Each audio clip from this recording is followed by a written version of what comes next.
কিরে বাবা, সারাদিন মোবাইল বসে থাকস কেন? আরে বাবা, মোবাইল দেখে খুব গুরুত্বপূর্ণ একটা কাজ করি। কি কাজ?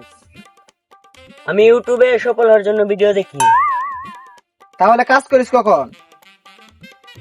ওটাই কখনো ঠিক করতে পারিনি। দোস্ত, কখনো কাজ শুরু করিসনি? আরে না, আমি প্ল্যান করছি। কি প্ল্যান? আগে সফল হব, তারপর কাজ করব। এটা আবার কেমন নিয়ম? খুবই সহজ। আগে টাকা আসবে, তারপর আমি কাজ শিখবো।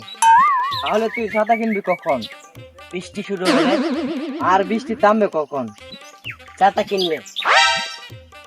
ভাই, তোর বুদ্ধি দেখে আমার মাথার চুল চাকরি ছেড়ে দিতে চাই।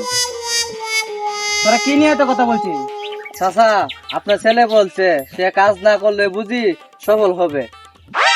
ও, কাল থেকে ওকে খেতে না দিয়ে ওকে বলবো আগে পেট ভরুক, তারপর খাবি।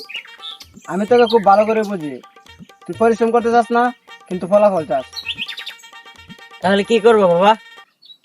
ছোট কাজ দিয়ে শুরু কর, আর প্রতিদিন একটু একটু করে শিখ। ভুল হলে আবার চেষ্টা কর, আর নিজের উপরে বিশ্বাস রাখ। ঠিক বলছেন চাচা, তুই সফলতার ভিডিও দেখলে হবে না, সফলতার জন্য কাজও করতে হবে। বুঝছি। আজ থেকে মোবাইলে সফল হওয়ার ভিডিও কম দেখবো, আর কাজ বেশি করব।